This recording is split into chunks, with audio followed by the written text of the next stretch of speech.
hedder Sabine, og jeg er 19 år.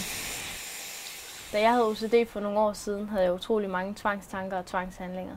Jeg er mor til Sabine, og det at have et barn med OCD, det er utrolig krævende og hårdt for hele familien. Jeg var meget angst for bakterier og havde mange forskellige tjekritualer hver dag. Jeg kunne tjekke 100 gange, om døren var låst, inden jeg gik hjemmefra. For hvis den ikke var det, så kunne der komme en tyv ind. Og hvis min far kom hjem, inden tyven kom ud, så slog han måske min far ihjel. Eller hvad nu, hvis min computer stod på et tæppe, og der gik ild i det? Så ville vores hus brænde ned, og mine forældre måske dø. Det var meget det der med, hvad nu hvis? Lige meget hvor hårdt det var, så valgte vi i familien at sige, at Sabines OCD ikke skulle fylde alt. Jeg prøvede flere forskellige behandlinger, men kognitiv adfærdsterapi var en rigtig behandling for mig. For eksempel holdt vi fast i, at Sabine kom i skole hver dag. Det var vigtigt, at OCD'en og angsten ikke tog magten. Det vil sige, at vi gik ikke ind i hendes ritualer.